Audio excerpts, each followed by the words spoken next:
Hello everyone and welcome back to my channel. I am the face behind all of those weird characters and those in all of my videos with the puppets and Fun and Frolic and the Ostrich and Wicked. That's me. And it's me only because I don't really have any help to do that. But so I don't know if y'all none of y'all probably know this, but I started my YouTube channel back in June of last year. So I'm pretty sure I've had this YouTube channel for a year now. I can't remember what day it was. I'll have to check.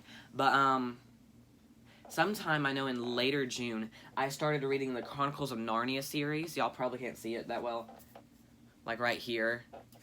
The reason why they look like this is because they have color to their drawings, which I really like, and I think they're really pretty. So that's why I made sure to get those.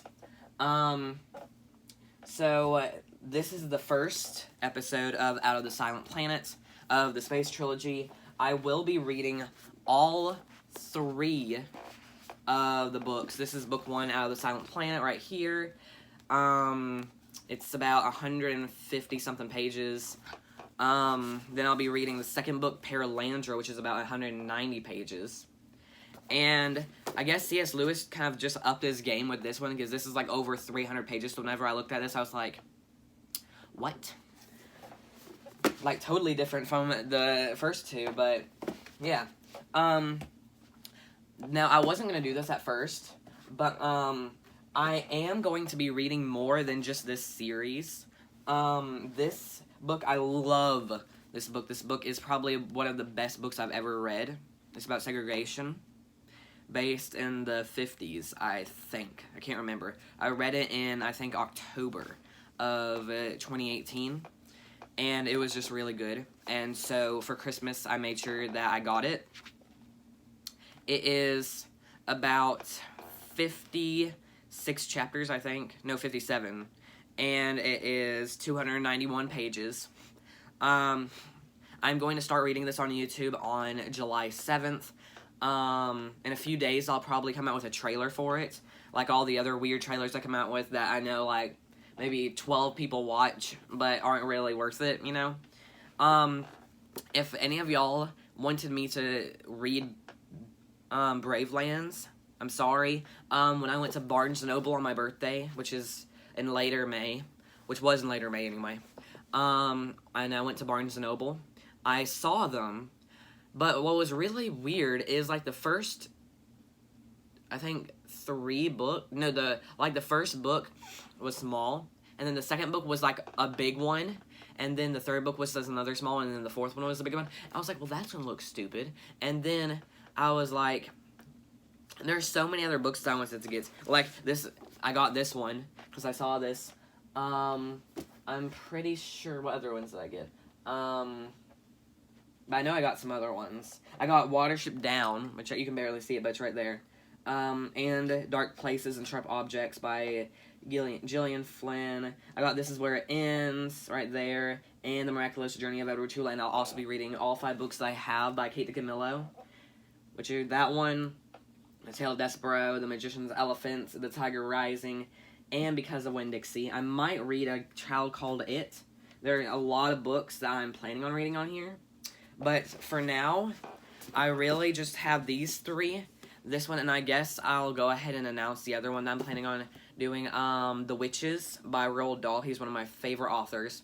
I want to read some books by him, but I decided to start with The Witches because I just saw that in it, for all of you that don't know it, they're coming out with a new movie called The Witches. There was a movie that's of The Witches back in the 90s. I really liked that one. It had, I can't remember what her name was in it, but that was the Supreme or whatever. But I really like her as an actress. But this time, Anne Hathaway is playing her, and I am so excited to see that. I think it's coming out on October 16th of 2020. So yeah. Oh, by the way, happy Juneteenth. I forgot to say that. And happy Wednesday, or happy whatever day that you're watching this on. So yeah, let's get started.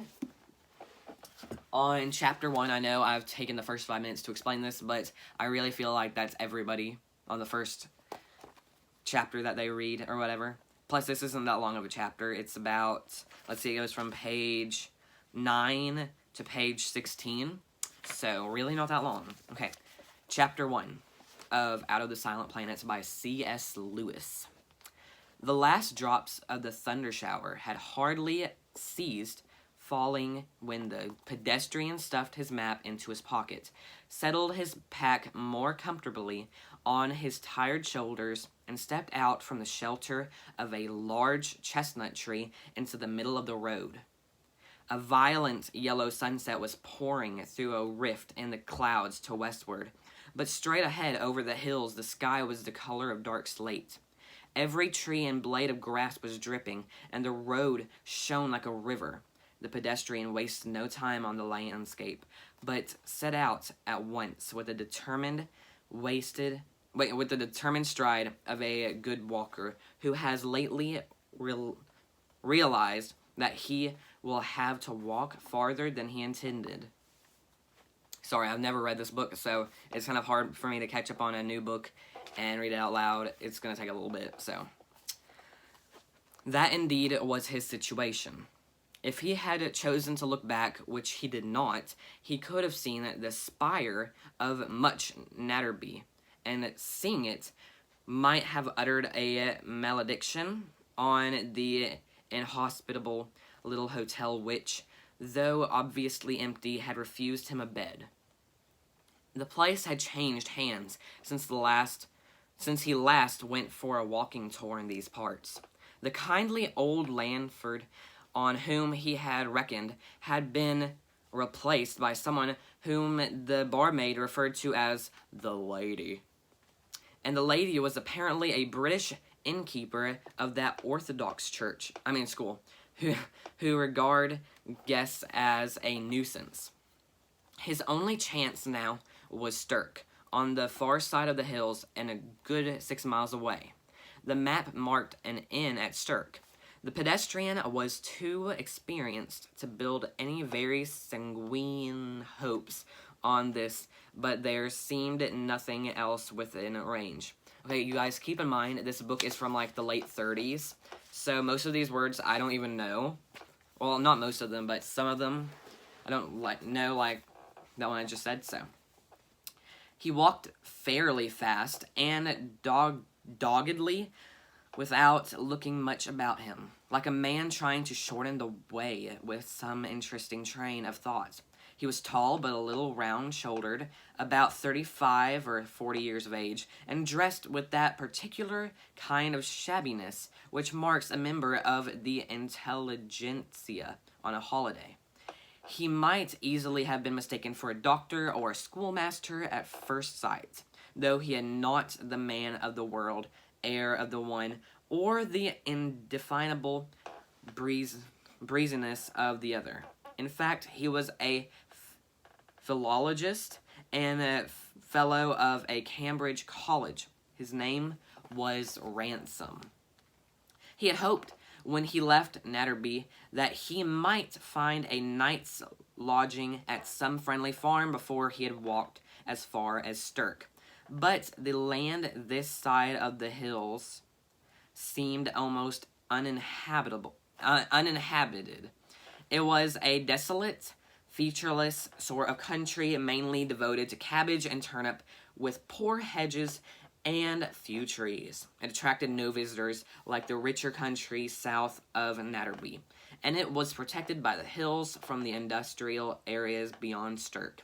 As the evening drew in and the noise of the birds came to an end, it grew more silent than an English landscape usually is. The noise of his own feet on the metalled road became irritating. He had walked thus for a matter of 2 miles when he became aware of a light ahead. He was close under the hills by now, and it was nearly dark, so that he still cherished hopes of a substantial farmhouse until he was quite close to the real origin of the light, which proved to be a very small cottage of ugly 19th century brick. A woman darted out of the open doorway as he approached it and almost collided with him. "I beg your pardon, sir," she said. "I thought it was my Harry." Ransom asked her if there was any place nearer than Stirk where he might possibly get a bed. "No, sir," said the woman. "Not nearer than Stirk. I dare say as they might fix you up at Netterby." She spoke in a humbly fretful voice, as if her mind were intent on something else. Ransom explained that he had already tried Natterby. "That I don't know, I'm sure, sir," she replied. "There isn't hardly any house before Stirk. Not what you want. There's only the Rise, where my Harry works, and I thought you was coming from that way, sir, and that's why I come out when I heard you, thinking it might be him. He ought to be home this long time." "The Rise," said Ransom. "What's that? A farm? Would they put me up?" "Oh, no, sir. You see, there's no one there now except the professor and the gentleman from London, not since Miss Alice died. They wouldn't do anything like that, sir. They don't even keep any servants except my Harry for doing the furnace like, and he's not in the house." "What's the professor's name?" asked Ransom, with faint hope. "I don't know, I'm sure, sir," said the woman. "The other gentleman's Mr. Devine, he is, and Harry says the other gentleman is a professor. He don't know much about it, you see, sir, being a little simple, and that's why I don't like him coming home so late, and they said they'd always send him home at 6 o'clock. It isn't as if he didn't do a good day's work either." The monotonous voice and the limited range of the woman's vocabulary did not express much emotion, but Ransom was standing sufficiently near to perceive that she was trembling and nearly crying. It occurred to him that he ought to call on the mysterious professor and ask for the boy to be sent home, and it occurred to him just a fraction of a second later that once he were inside the house, among men of his own profession, he might very reasonably accept the offer of a night's hospitality. Whatever the process of thought may have been, he found that the mental picture of himself calling at the Rise had assumed all the solidity of a thing determined upon. He told the woman what he intended to do.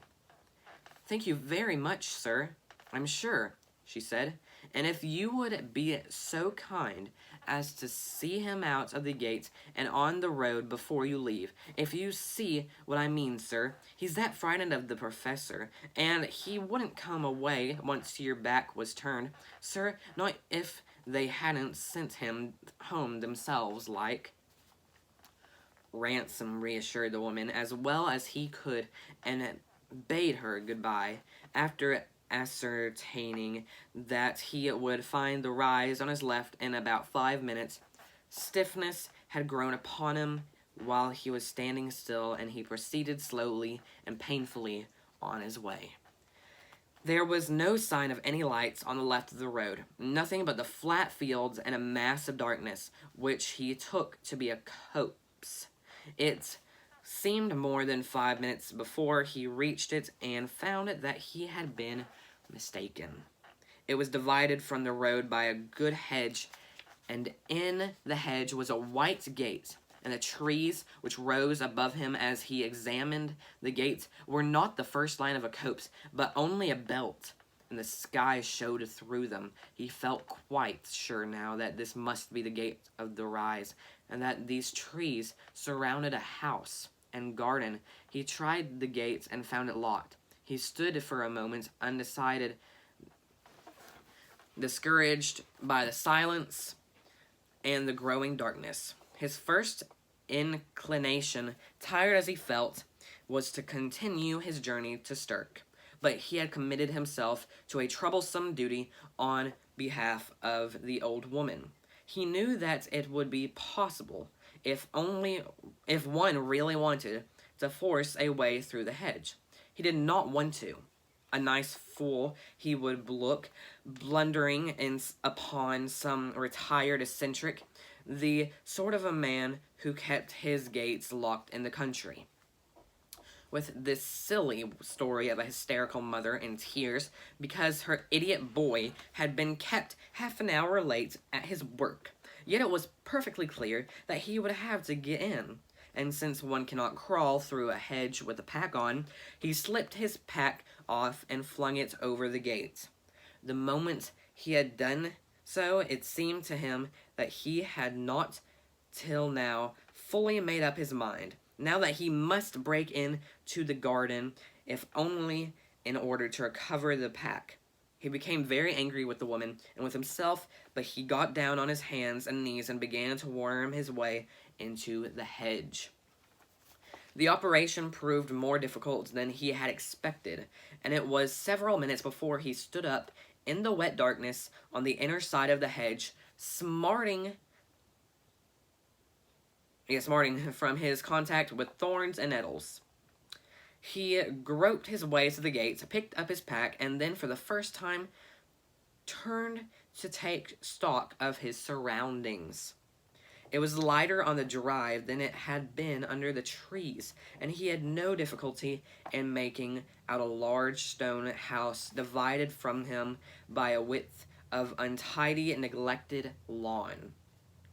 The drive branched into two a little way ahead of him, the right-hand path leading in a gentle sweep to the front door, while the left ran straight ahead, doubtless to the back premises of the house. He noticed that this path was churned up into deep ruts, now full of water, as if it were used to carrying a traffic of heavy lorries. The other, on which he had now began to approach the house, was overgrown with moss. The house itself showed no light. Some of the windows were shuttered, some gaped blank without shutter or curtain, but all were lifeless and inhospitable. The only sign of occupation was a column of smoke that rose from behind the house with a density which suggested the chimney of a factory, or at least of a laundry, rather than that of a kitchen. The Rise was clearly the last place in the world where a stranger was likely to be asked to stay the night, and Ransom, who had already wasted some time in exploring it, would certainly have turned away if he had not been bound by his unfortunate promise to the old woman. He mounted the 3 steps which led into the deep porch, rang the bell, and waited. After a time, he rang the bell again and sat down on a wooden bench which ran along one side of the porch. He sat so long that, though the night was warm and starlit, the sweat began to dry on his face, and a faint chilliness crept over his shoulders. He was very tired by now, and it was perhaps this which prevented him from rising and ringing a 3rd time. This, and the soothing stillness of the garden, the beauty of the summer sky, and the occasional hooting of an owl somewhere in the neighborhood, which seemed only to emphasize the underlying tranquility of his surroundings. Something like drowsiness had already descended upon him when he found himself startled into vigilance. A peculiar noise was going on, a scuffing, irregular noise, vaguely reminiscent of a football scrum. He stood up. The noise was unmistakable by now. People in boots were fighting or wrestling or playing some game. They were shouting too. He could not make out the words, but he heard the monosyllabic barking ejaculations of men who were angry and wanted the breath. The last thing Ransom wanted was an adventure, but a conviction that he ought to investigate the matter was already growing upon him, when a much louder cry rang out in which he could distinguish the words, "Let me go! Let me go!" And then a second later, "I'm not going in there! Let me go home!" Throwing off his pack, Ransom sprang down the steps of the porch and ran around the back of the house as quickly as his stiff and footsore condition allowed him. The ruts and pools of the muddy path led him to what seemed to be a yard, but a yard surrounded with an unusual number of outhouses. He had a momentary vision of a tall chimney, a low door filled with red firelight, and a huge round shape that rose black against the stars, which he took for the dome of a small observatory. Then all this was blotted out of his mind by the figures of 3 men who were struggling together so close to him that he almost cannoned into them. From the very first, Ransom felt no doubt that the central figure whom the 2 others seemed to be detaining in spite of his struggles was the old woman's Harry. He would like to have thundered out, "What are you doing to that boy?" But the words that actually came in an unimpressive voice were, "Here, I say." The 3 combatants fell suddenly apart, the boy blubbering. "May I ask," said the thicker and taller of the 2 men, "who the devil you may be, and what you are doing here?" His voice had all the qualities which Ransom's had so regrettably lacked. "I'm on a walking tour," said Ransom, "and I promised a poor woman—" "Poor woman be damned," said the other. "How did you get in?" "Through the hedge," said Ransom, who felt a little ill temper coming to his assistance. "I don't know what you're doing to that boy, but we ought to have a dog in this place," said the thick man to his companion, ignoring Ransom. "You mean we should have a dog if you hadn't insisted on using tartar for for an experiment," said the man who had not yet spoken. He was nearly as tall as the other, but slender, and apparently the younger of the 2, and his voice sounded vaguely familiar to Ransom. The latter made a fresh beginning. "Look here," he said. "I don't know what you are doing to that boy, but it's long after hours, and it is high time you sent him home. I haven't the least wish to interfere in your private affairs, but who are you?" bawled the thick man. "My name is Ransom, if that is what you mean, and—" "By Jovie," said the slender man, "not Ransom you used to be at Weddenshaw." "I was at school at Weddenshaw," said Ransom. "I thought I knew you as soon as you spoke," said the slender man. "I'm Devine. Don't you remember me?" "Of course, I should think I do," said Ransom, as the 2 men shook hands with the rather labored cordiality which is traditional in such meetings. In actual fact, Ransom had disliked Devine at school as much as anyone he could remember. "Touching, isn't it?" said Devine. "The far-flung line, even in the wilds of Sturken Natterby. This is where we get a lump in our throats and remember Sunday evening. Chapel in the DOP. You don't know Weston, perhaps?" Devine indicated his massive and loud-voiced companion. "The Weston," he added. "You know, the great physicist. Has Einstein on toast and drinks a pint of Schrodinger's blood for breakfast. Weston, allow me to introduce my old schoolfellow, Ransom. Dr. Elwyn Ransom. The Ransom, you know. The great philologist. Has Jesperson on toast and drinks a pint." "I know nothing about it," said Weston, who was still holding the unfortunate Harry by the collar. "And if you expect me to say that I am pleased to see this person who has just broken into my garden, you will be disappointed. I don't care 2 pence what school he was at, nor on what unscientific foolery he is at present wasting money that ought to go to research. I want to know what he's doing here, and after that I want to see the last of him." "Don't be an ass, Weston," said Devine in a more serious voice. His dropping in is delightfully apropos. You mustn't Mind Weston's little way, Ransom, conceals a generous heart beneath a grim exterior, you know? You'll come in and have a drink and something to eat, of course. That's very kind of you, said Ransom. But about the boy, Divine drew Ransom aside. Balmy, he said in a low voice. Works like a beaver as a rule, but gets these fits. We are only trying to get him into the wash house and keep him quiet for an hour or so till he's normal again.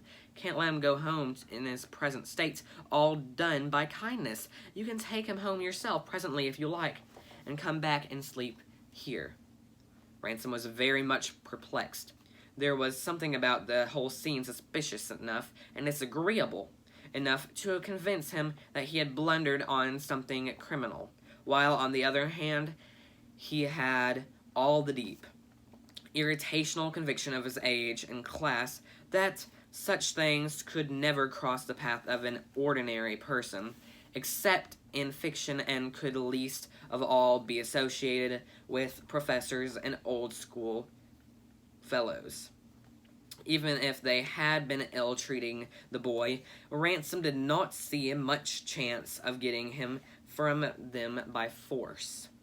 While these thoughts were passing through his head, Divine had been speaking to Weston in a low voice, but no lower than was to be expected of a man discussing hospitable arrangements in the presence of a guest. It ended with a grunt of assent from Weston. Ransom, to whose other difficulties, a merely social embarrassment, was now being added, turned with the idea of making some remark. But Weston was now speaking to the boy. You have given enough trouble for one night, Harry, he said. And in a properly governed country, I'd know how to deal with you. Hold your tongue and stop sniveling. You needn't go into the wash house if you don't want. It weren't the wash house, sobbed the half-wit. You know it weren't. I don't want to go in that thing again. He means the laboratory, interrupted Divine. He got in there and was shut in by accident for a few hours once. It put the wind up him for some reason. Lo, the poor Indian, you know. He turned to the boy. Listen, Harry, he said. That kind gentleman is going to take you home as soon as he's had a rest. If you'll come in and sit down quietly in the hall, I'll give you something you like. He imitated the noise of a cork being drawn from a bottle. Ransom remembered it had been one of Divine's tricks at school, and a guffaw of infantile knowingness broke from Harry's lips.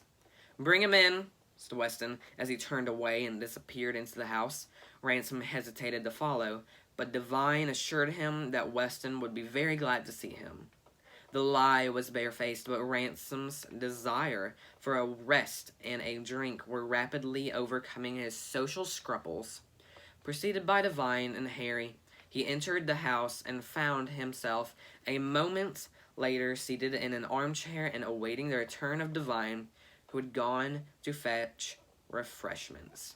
And that is the end of chapter 1. I know that y'all are probably, if y'all even made it this far, y'all are probably like, finally, he finished chapter 1. But, yeah, you know how I don't know if any of y'all saw this, but, in the description of the video, of the trailer for this that I uploaded a few days ago of the Space Trilogy, I said that there'd be one every Wednesday. Well, I want to get this over with and go ahead and start the Chronicles of Narnia. I subscribed to this woman and man that are married. I don't know how they are. They're either in their 60s, 70s, or 80s. I'm not sure. But you should probably shout out to them. Their channel is called Reach More Now. I started watching. His name is Ray Mossholder. That's the man's name. I can't remember what his wife's name is, but I started watching him because I was restarting the Chronicles of Narnia. I think it was on book 3, because I'd already read the first 2 books, and I was on book 3, and I saw where I could just do this, like an audiobook or something. But I don't really like audiobooks because I think they're too long. That's why I do this. I'd rather do this than have like a 7 or 8 hour video of me reading. I think that would really suck. And so I was like, you know what? I think I'm gonna do this. But you see, if I had but I think I'm gonna I think I'm gonna do this every day instead of every Wednesday. Because if I do it every day, it'll be over by like maybe September or October. But if I keep on going, and if I do one every Wednesday, I did it. I think I either did it yesterday or the day before yesterday. And I saw it. I went on my calendar app and I figured it out. And if I did that, it wouldn't end until December 16th of 2020. That's over a year. That would be incredibly hard for me, I think. But yeah. Plus, I really wanted to get to the Chronicles of Narnia. I'm thinking about doing a series on Unfortunate Events because that's by far my favorite series ever. And possibly even All the Wrong Questions. But yeah, so tomorrow, y'all can probably be expecting chapter 2 of it, of Out of the Silent Planet, so don't miss that. Tomorrow, June 20th.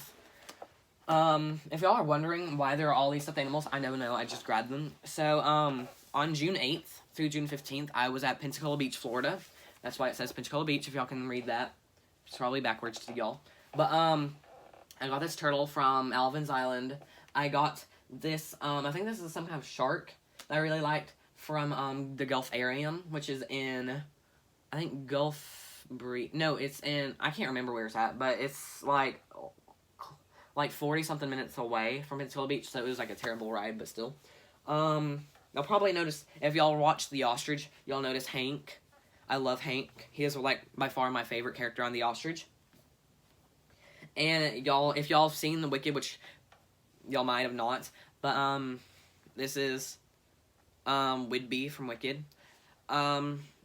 If y'all liked Wicked, or if I say that and you're, like, right after this video, you're gonna go watch Wicked, tell me what you think of it, and if you think I should have gone on, and if I get, like, enough, I'll be like, okay, we can start this back up, and I will start it back up, because I'd be fine with that, because I kind of enjoyed Wicked.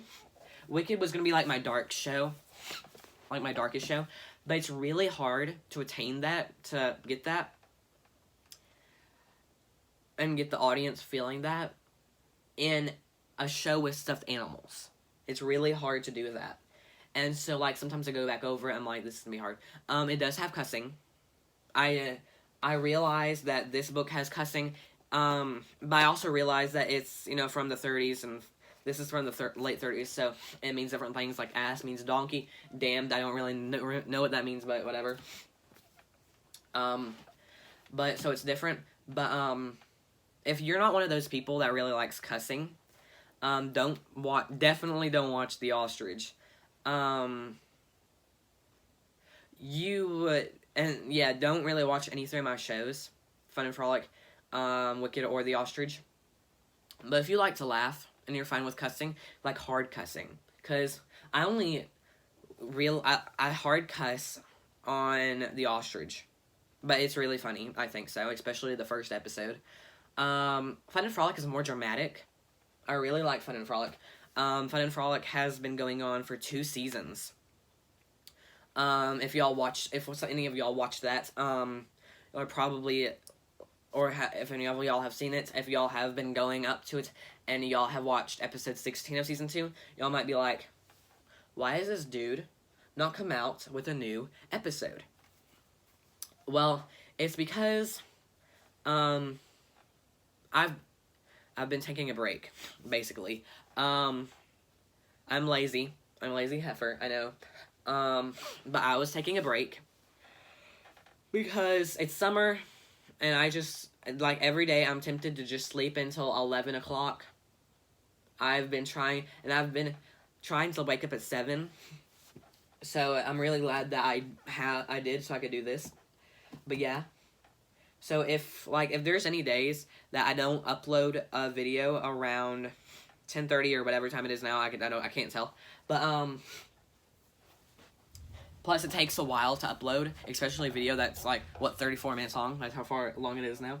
Yeah, it's gonna take a while. But so about the Lions of Little Rock, y'all will be able. Okay, this I think I'm gonna upload the case. So today's the 19th. I guess I'll go ahead and upload the trailer on the 22nd. So be looking for a trailer on the 22nd. This video, and I'm gonna go ahead and tell you, to y'all who are actually watching this or are gonna watch it or blah blah blah.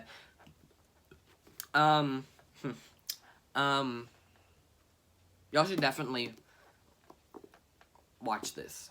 I mean, I'm not gonna like force y'all, because I can't.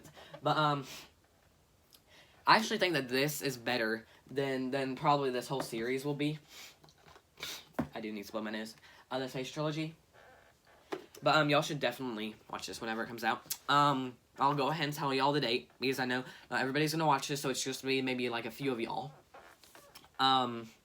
It's going to be coming out on July 7th of this year. That's when the first chapters can come out. I'm gonna do the same thing, 1 chapter each.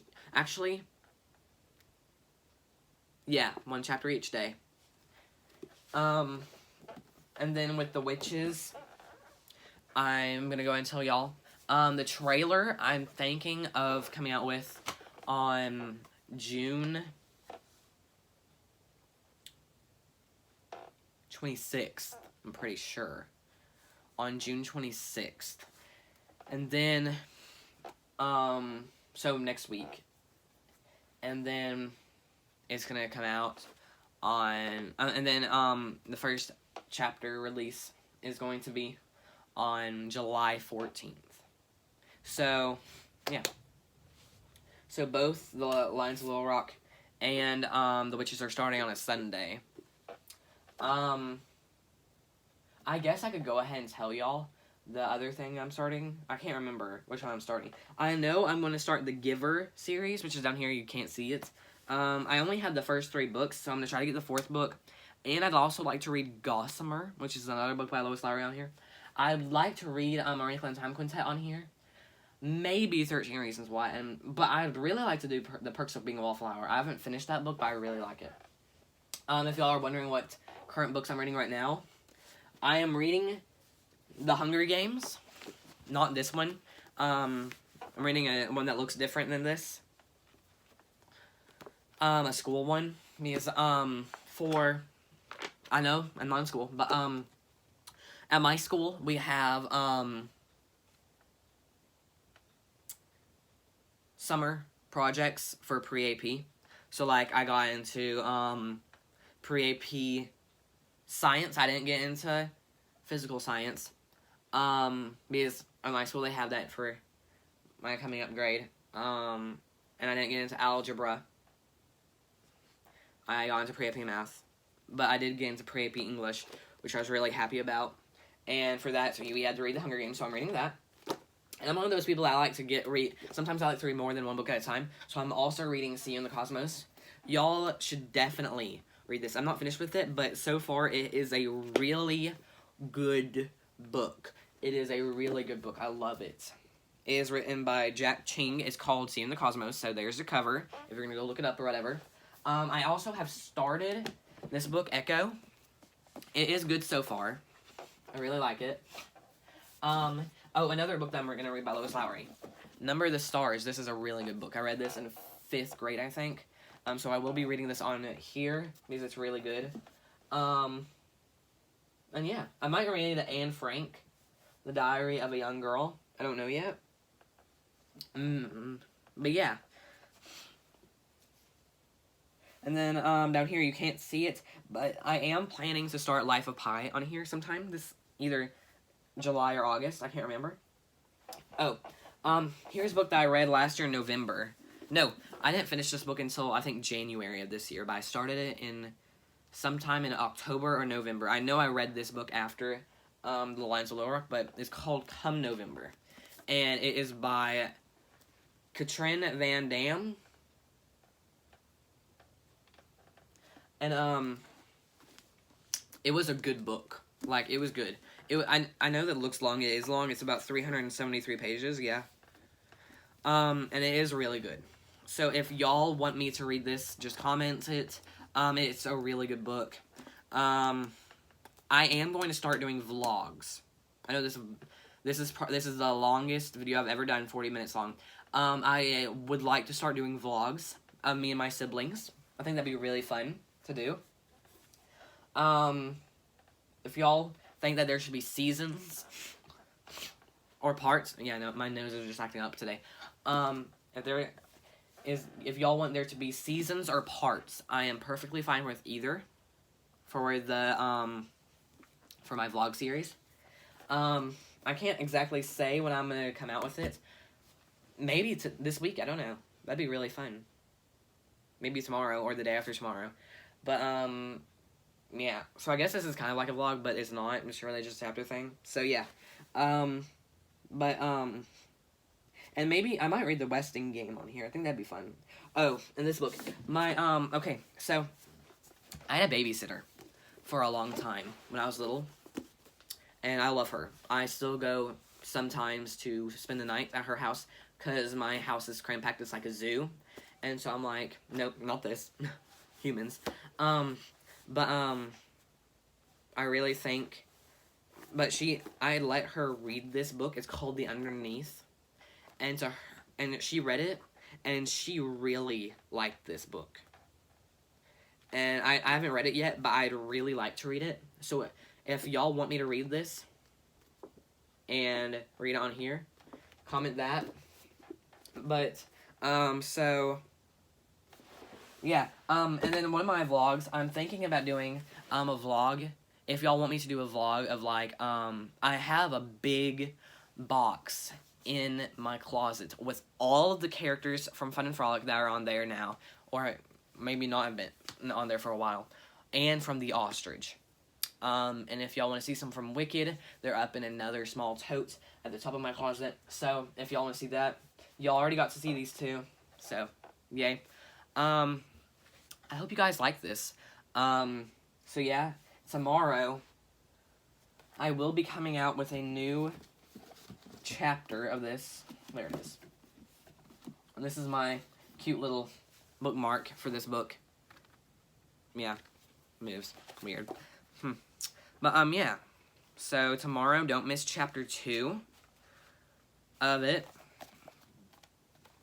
Chapter 2 of Out of the Silent Planet. And I will see you guys, if y'all watch Fun and Frolic, I think I'm going to come out with the next episode either today or tomorrow. I haven't even filmed the episode yet. I haven't. So I'm sorry. So either today, tomorrow, or the day after tomorrow. I was going to come out with an Ostrich episode on Monday, but I never got to it. Because I usually do the Ostrich episodes on Mondays, Fun and Frolic episodes on Thursdays. But yeah. Also, out of these characters,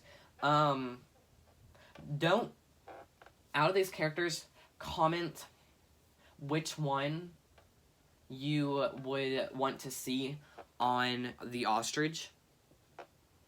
Because, obviously don't comment Hank, because he's already on there, and don't comment, Whidbey, because I might start up Wicked again. So either comment, the turtle, and her name is Pensacola, by the way, Pensacola Beach Duck. I don't know what this guy or girl's name is yet. So, comment Shark. If y'all want the purple cow I got from Purple Cow, do that. This little, tiger's name is Gene. So if y'all want to see him on there, comment that. And I will see you guys next time. Bye.